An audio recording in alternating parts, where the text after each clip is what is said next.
Namaste students. Today I am going to start the part 5 of the chapter Indian Politics, Trends and Development. Okay.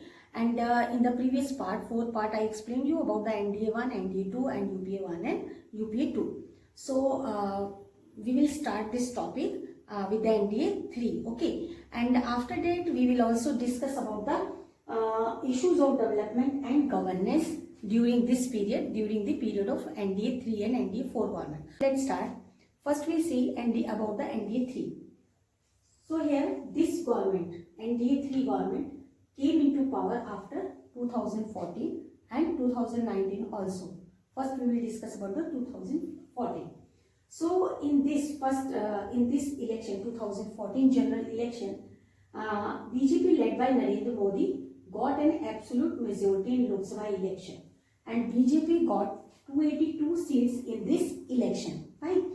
And BJP-led NDA coalition was also called a surplus majority coalition. Now, what is meaning of surplus majority coalition? So, see, surplus coalition, majority coalition means BJP government could take comfortably difficult decisions without worrying about other parties in the coalition. Fine, guys. Now, this is known as the NDA 3. Now, what was the NDA 4? So here we see in election, general election 2019, once again brought back BJP led NDA government to the center of power by winning more than 350 seats out of 543 seats of Lok Sabha.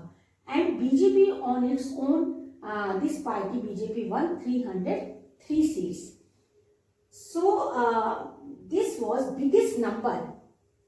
In this year 2019, this was the biggest number any single party has won in the power this lower house since 1985. Lower house in Lok Sabha.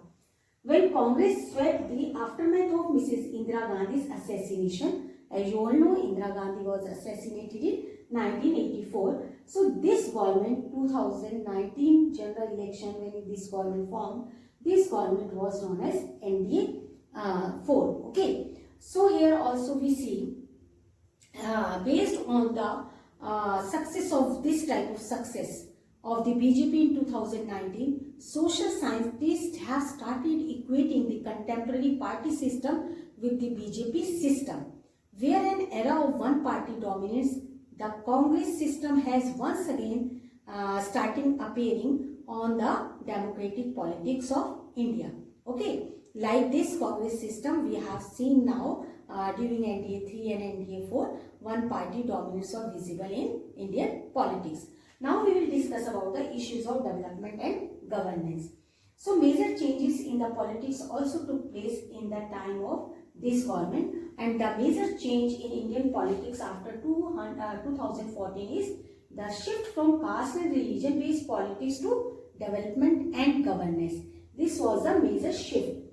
So, the main, you can say, the main pre-intended goal in this was Sabka Saath Sabka Vikas. And if we will talk about during the NDA 3 government, they started several social economic welfare schemes to make development and governance to accessible to the masses for the welfare of all the peoples in the countries. For example, you can say Pradhan Mantri Ujjwala Yojana. You all know about this.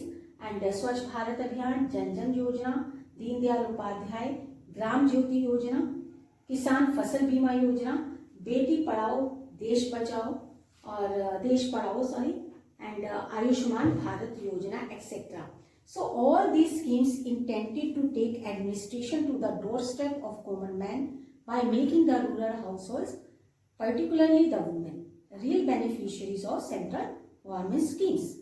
And the success of these schemes could be seen from the result of 2019 Lok Sabha elections, where the voters across states, caste, classes, communities, genders, regions brought back the issues of development and governance to the center stage under the BJP-led this NDA government, characterizing the current change with Sabka Saath, Sabka Vikas and Sabka Vishwas.